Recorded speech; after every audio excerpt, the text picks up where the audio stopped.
Greetings and salutations, and welcome to the Brahma Bulletin. Thank you all so much for watching. I greatly appreciate you one and all.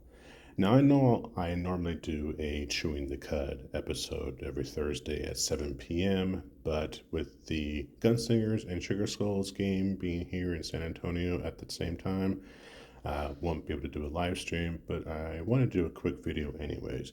So, without further ado, let's do my preview of the Panthers and Brahmas game. So for the game day, it's going to be Saturday, April the 20th at 6 o'clock p.m. It's going to be held here at the Alamo Dome in San Antonio, Texas. The weather report says it's going to be 50 degrees, cloudy, with a 50% chance of rain with 10-mile-per-hour winds. So for those who are tailgating, it's going to be kind of hit or miss if you're going to get rained on. So good luck and make sure you have cover. The gambling line, San Antonio are 1-point favorites, and the over-under is 41 points.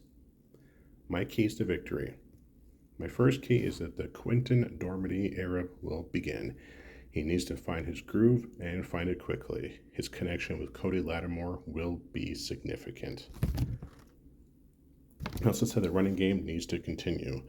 I think the running game will prove to be extremely important. Now, Michigan's third in the UFL, while San Antonio's fifth, and Michigan is gaining an average of 20 yards per game more than San Antonio.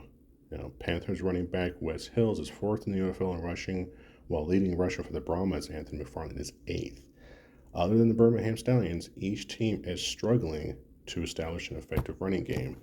Now, I thought that the Brahmas did run pretty well against St. Louis, but they seem to abandon the run game, and I think the run game will need to be good to help Quinton Dormady get comfortable while he's knocking off the rest. I say the pass rush needs to get back on track. They had a hard time getting to A.J. McCarron against the Battlehawks, and now E.J. Peary has been sacked 8 times, which is the second most in the UFL. So that is really well, because I think that this is perhaps the biggest key to victory, is exploiting the biggest weakness of the Panthers have, and that is their tendency to give up sacks. Like I said, E.J. Peary's been sacked 8 times, which is second most in the UFL.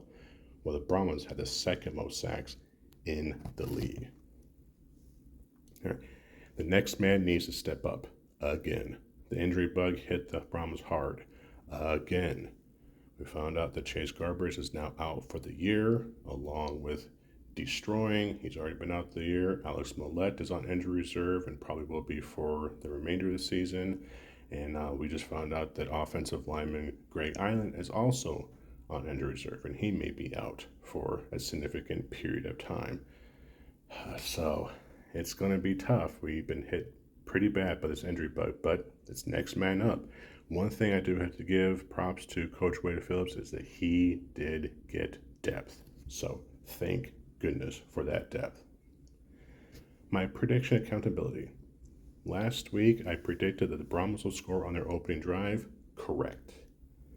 I said Chase Garbers will finish with a completion percentage of over 70%.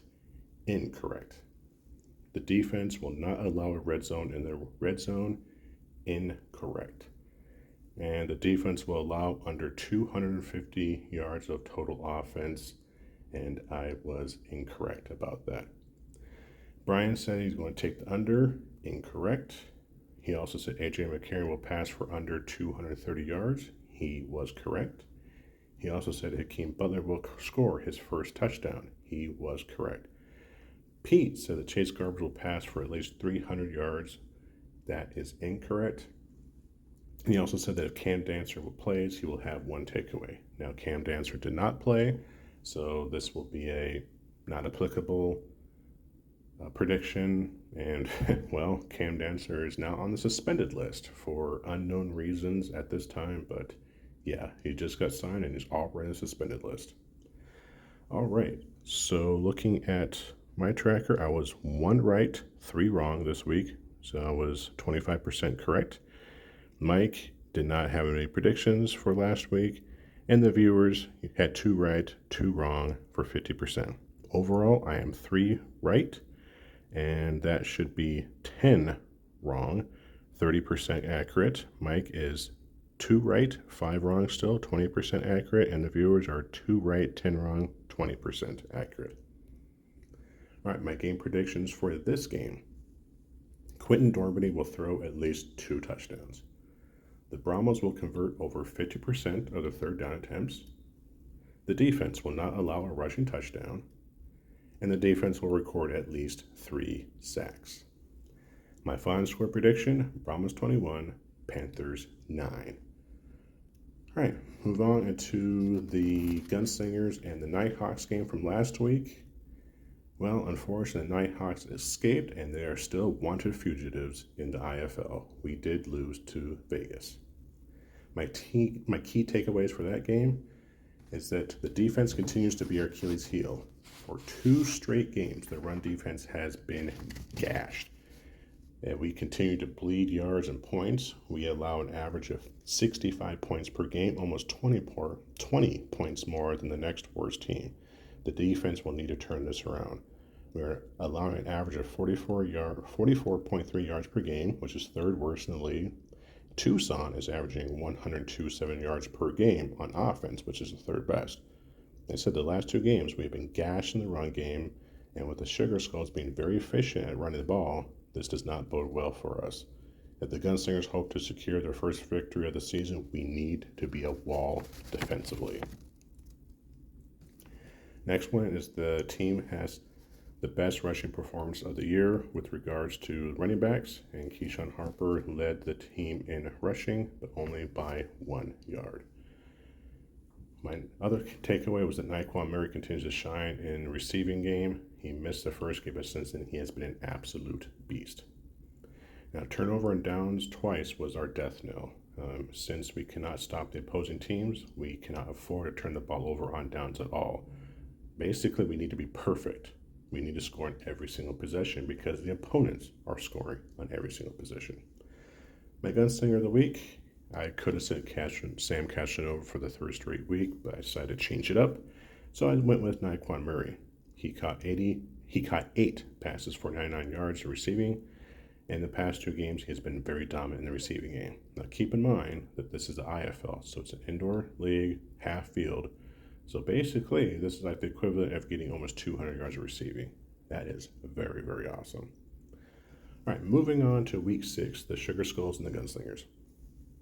The game day, it's going to be today, Thursday, April 18th at 6 p.m. Freeman Coliseum in San Antonio. The weather report says it's going to be 66 degrees, scattered showers with a 70% chance of rain with 10 mile per hour winds. The gambling line, Tucson are 4.5 point favorites, and the over-under is 104.5. My keys to victory, well, the defense needs to tighten things up. Like I said earlier, is that we continue to bleed yards and points. I mean, we have a very outstanding offense, but our defense is the worst in the league. And with Tucson averaging a lot of yards, which is 3rd most in the league, it's going to be very difficult. But we need to step this up because it continues to be the biggest issue the team has. The next key is the battle of the trenches needs to improve. All right, this is extremely important. We have allowed 5 sacks while not recording a single sack on defense. Now, Tucson has also not recorded a sack either. It has given up 6 sacks, which is 4th most in the league. We need to rush the quarterback better, and with Tucson having an offensive line that has given up a lot of sacks, the Gunslingers could potentially keep Tucson off their balance. We can disrupt the rhythm and create some turnovers. Next is the Gunslingers need to continue to sling the ball around. Yes, pun was definitely intended. We need to continue to sling the ball around until the rest of the team continues to catch up. Now, we have the best passing offense in the league with an average of 197 yards per game, almost a whole 30 yards per game more than the next team.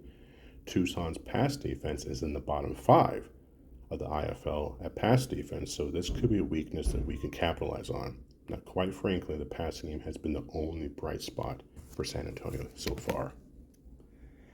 And the next one is that we need to consider kicking field goals instead of going for a 4th down all the time.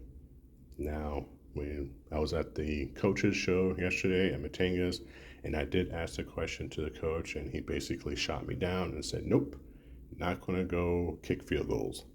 He is very aggressive, and it sounds like they're going to continue to be aggressive. All right, my prediction about accountability segment. last week I said that Sam Casanova would score at least 4 touchdowns himself, running and or passing. I was correct. I said running backs will gain 20 or more yards of rushing. I was correct. The defense will surrender less than 50 yards of rushing. I was incorrect. And the Gunslingers will stop the Nighthawks on 4th down at least one time. I was incorrect. So I was 2 right, 2 wrong. So I was 50% accurate. And that leaves me overall that I am 6 right and 8 wrong. So not doing so well when it comes to my predictions. Mike and the viewers did not have any predictions for this week or last week. Game predictions for this game. I say the Gunslingers will kick a deuce. DJ Myers will have at least 100 yards receiving.